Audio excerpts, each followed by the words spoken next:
Everyone knows that we have dedicated our lives to spreading the love of Jesus. If my memory serves me well, we sort of learned about her early on when I inquired, "What about that Susie girl? I like her."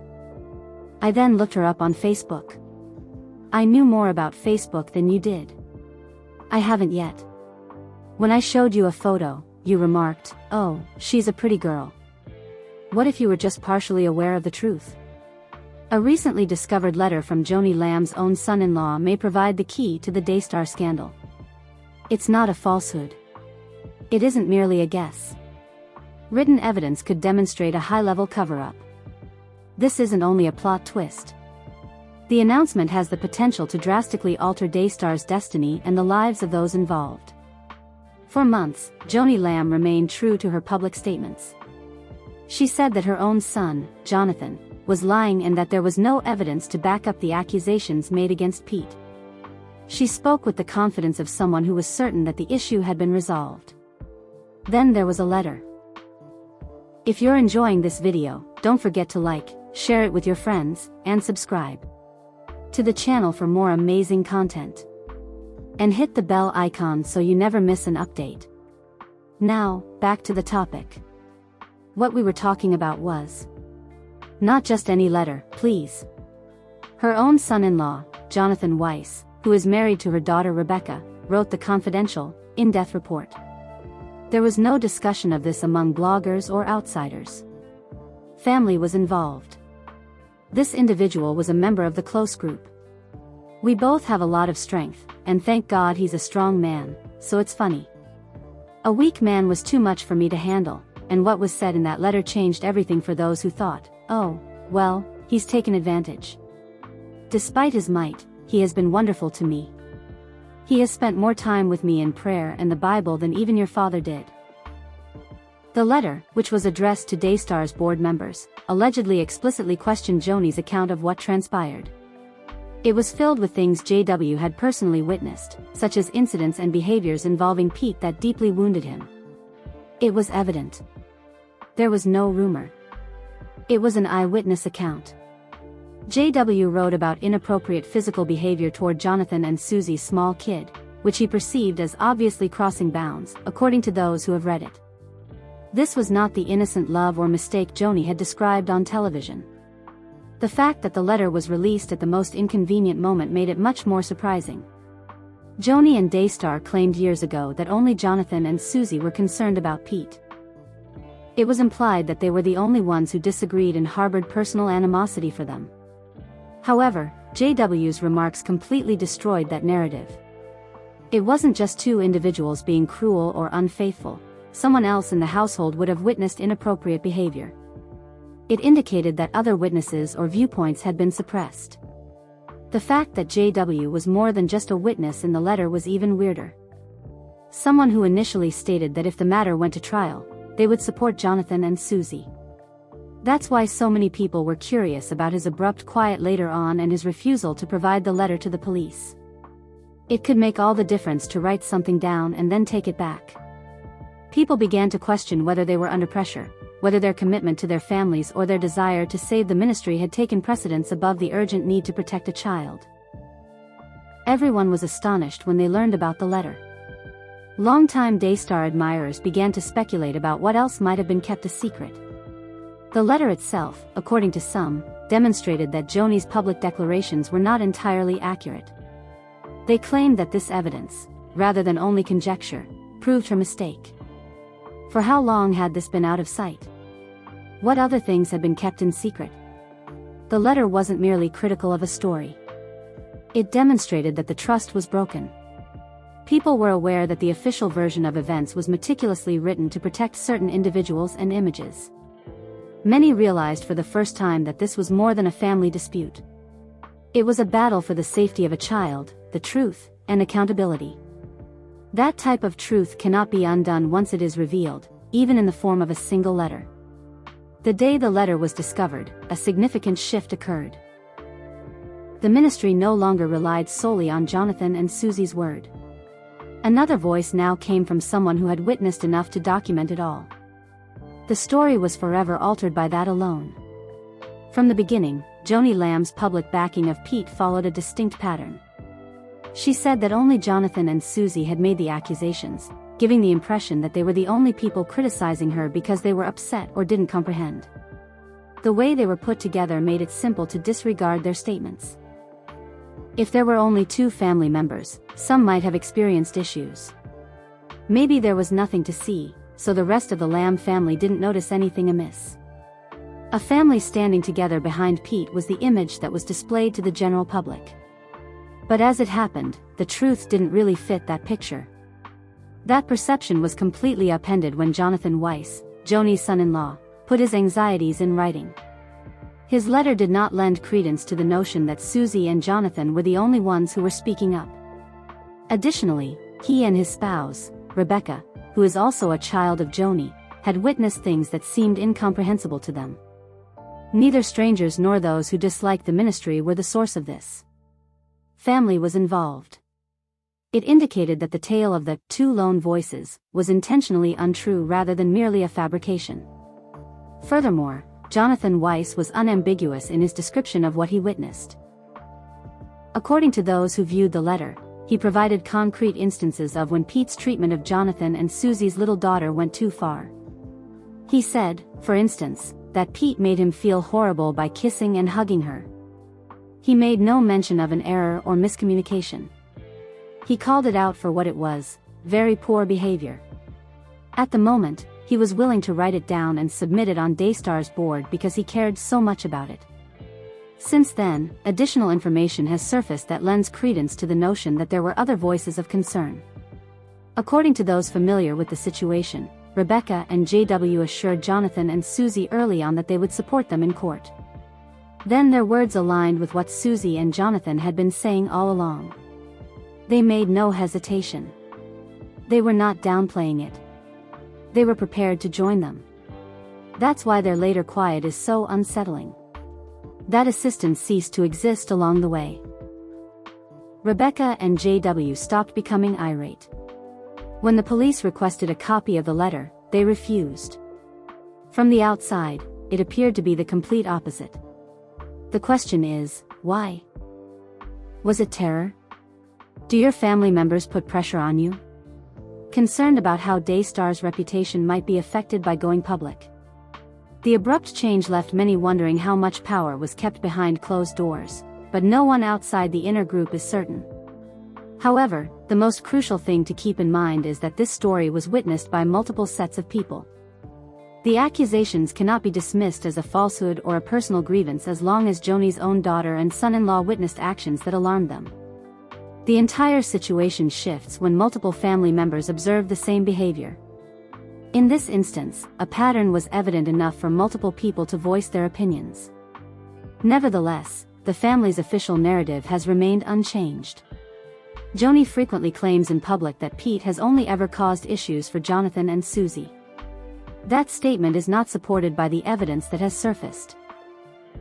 You must disregard what JW wrote, disregard the alleged conversations he and Rebecca had with Jonathan and Susie, and pretend that no other witnesses were present for this version of events to be credible. Those who trusted what the Lamb family publicly stated and backed Daystar feel insulted by this news. It begs the question of what else the leaders might have modified or omitted if they were willing to exclude such significant voices in order to maintain the integrity of their narrative. In addition to seeming odd, it is damaging when a family member's account contradicts the official narrative. People who claim there is nothing to see while standing on stage or in front of the camera are seen as less reliable. Testimonies that don't suit the family narrative are disliked by those who are attempting to control the message. They complicate the narrative, making it more difficult to demonstrate how straightforward and obvious the truth is. In real life, however, that is not particularly common. The reality is complicated, as evidenced by the existence of JW's narrative and Rebecca's early concern. There are layers to it. Even if those viewpoints are downplayed or disregarded, they are always documented. The family has the option to not have them present. The official version of events is becoming unable to account for all of the evidence. All witnesses cannot be silenced. And in this instance, the most incriminating information may come from members of the Lamb family. This is because they come from people who were supposed to be on the same side, not from adversaries. Daystar's public remarks about the Pete claims were predetermined from the beginning. They often said the same thing and were clean and glossy. The allegations were merely lies intended to harm the ministry because there was no evidence and no misconduct. Joni Lamb repeatedly expressed these remarks in public and on her broadcasts, and she was confident in her statements. She said that the whole incident was orchestrated by her own son Jonathan and his wife Susie, who were also circulating false information about her. The story was too simple to follow. These assertions were made by just two people, and they were irate, incorrect, and resentful. That was untrue. On paper, these official remarks appeared comforting. They were created to ensure accuracy. According to news releases from Daystar, Pete participated in every stage of the inquiry and gave police his complete cooperation. Additionally, they said that there was no verbal or physical proof that connected him to any misconduct. They made it sound like a miraculous victory by claiming that Pete's innocence was demonstrated by the police case's temporary closure. They gave the impression that God had exonerated him. But their words did not reflect the reality. Even though Pete was found not guilty, the police made it apparent that the investigation was not finished because the young child involved was still having difficulty discussing what had happened. According to the top officer, Pete was still subject to suspicion despite this. What Daystar stated in their formal remarks is not consistent with that. Next came the letter from Jonathan Weiss, Joni's son-in-law. He described in his written report the unsettling things he witnessed Pete doing, such as giving Jonathan and Susie's daughter a violent embrace and kiss. It wasn't a rumor or murmur. This anecdote was directly from a family member. It contradicted Daystar's public statements that only Jonathan and Susie had expressed concern for Pete. He and Rebecca were both afraid for different reasons because of JW's letter. The existence of that letter alone taints the official narrative. If two additional family members were concerned, the public narrative that there were only two accusers was untrue. Jonathan and Susie weren't the only ones promoting this problem. The Lamb family included at least two couples. There is a significant discrepancy between what Daystar revealed to the public and what family members witnessed in private. The ministry's explanation for the probe's pause is another problem. They displayed it to the public as evidence that Pete was correct and declared it to be the conclusion of the case. In reality, however, the probe might still be restarted behind closed doors. Indeed, it reopened in 2025. It doesn't clear them. Due to a child's suffering, the case has been placed on pause. Although it wasn't mentioned in the official message, even something so minor can have a significant impact. Daystar's handling of the family issues also reveals something. They appeared to be won in public. Jonathan was actually made to sign a non-disclosure agreement and demoted. He was sacked for refusing. Poor performance and disobedience to directives were cited as the causes. He refused to remain silent about what he believed to be mistreatment. The discrepancy between what the PR claims and what actually occurred is not minor, rather, it is a completely different tale. The meticulousness with which these formal declarations were composed is noteworthy. They weren't just ambiguous. They omitted the specifics that would have confused the picture, yet they were precise enough to sound like facts. By sticking to a simple narrative that was repeated, Daystar was able to retain fans who were unwilling to learn more. However, the tale behind the scenes, the private altercations, JW's letter, and the police reports, was far more nuanced and less encouraging. This is the point at which the discrepancy between official statements and actual events becomes hazardous. It goes beyond spin and PR. Whether the truth was deliberately withheld from the public is the matter at hand in this instance. A ministry loses the trust it seeks to earn when it behaves as a moral authority yet modifies its teachings to preserve its reputation at the expense of being truthful. In this instance, the discrepancy between what the general public knows and what is accurate is not a minor error. It's the distinction between a false allegation and a series of charges that multiple family members may find credible. When the contradictions are revealed, those who trusted the official narrative feel deceived. It confirms for critics what they already knew: the truth was being controlled rather than spoken. And documents like JW's letter push those who were in the center, who truly wanted to believe the best, to face reality. People are no longer able to blindly accept the ministry's claims without questioning whether they are omitting anything.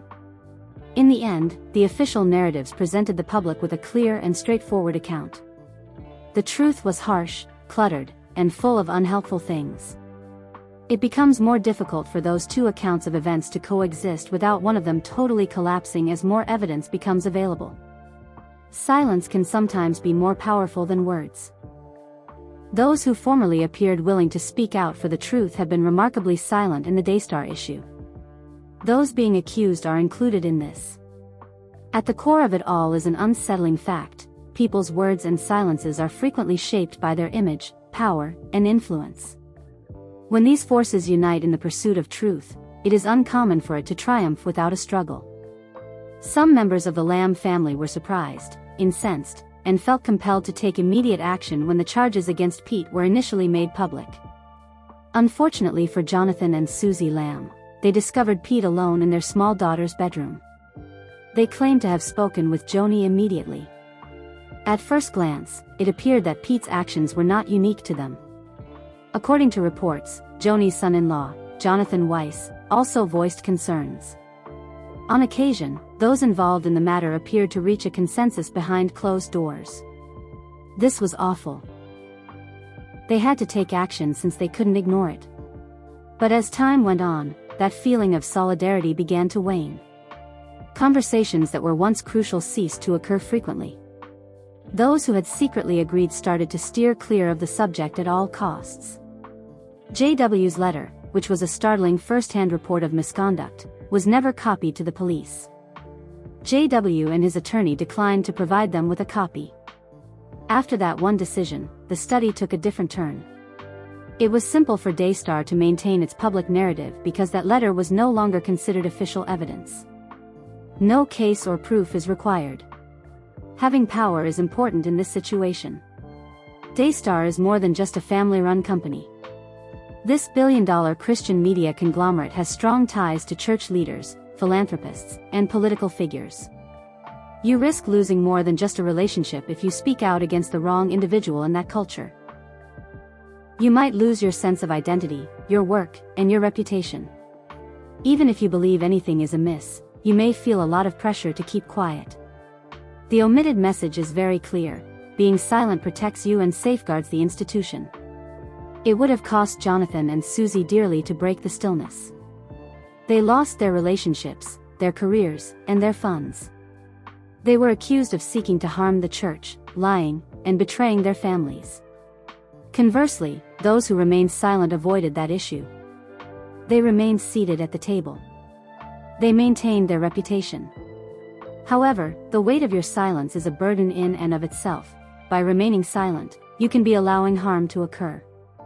Those in positions of authority also influence how people interpret the story. Those who trust the ministry had no reason to question Daystar's official remarks, which were persuasive and well-written, calling the accusations baseless attacks. Additionally, it was simpler for that account to remain unquestioned because insiders' opinions, such as JW's, were never documented. Even if the opposing viewpoint is supported by substantial data, it begins to appear like a fringe perspective when just one side of a story receives greater attention. However, silence doesn't alter reality. It merely postpones the severity of it. Parts of the story began to circulate over time. The evidence from other concerned family members, the letter from JW, and the police data contradicting Daystar's public statements were all present. With every new report, the official version of events became less and less consistent. Those who chose not to speak up had to pay more for their quiet each time the story broke. Speaking the truth in this case comes at a high cost because it requires ceding control, which many in positions of authority dislike. You forfeit the ability to alter people's perceptions of you when you speak the truth. It entails taking the risk that watchers will stop watching, funders will stop contributing, and reputations will suffer. This is the reason why many economic, political, and religious organizations are so adamant about remaining silent. They convince themselves that protecting the aim entails protecting the brand. Actually, it's typically done only to keep the powerful safe. Susie and Jonathan found their decision to be simple. For them, the cost of silence was too great. They lost their jobs, their money, and their future leadership opportunities at Daystar. They sacrificed comfort for belief and authority for integrity. By doing so, they demonstrated the extent to which the system was predicated on concealing certain facts. The worst part is that Daystar isn't the only problem. People are the problem. In every group where authority is prized, there is a tremendous incentive to remain silent. Even when a child's safety is in risk, speaking up jeopardizes the things that keep people safe. Justice will be lost if you remain silent, but those institutions will remain in place. Silence is rarely neutral in the long run. It either conceals the falsehood or the truth. Because a strong church held a lot of power and some insiders chose to remain silent, the public was kept in the dark about Daystar for far too long. And the consequences of the quiet were not limited to Jonathan and Susie. No one who ought to have been aware of the entire story paid for it. It was paid for by the young girl whose safety ought to have come first. The fact that makes you feel horrible is that power and stillness frequently go hand in hand. In most cases, those who stand to lose the most if the truth is revealed are also the ones who stand to gain the most from the arrangement.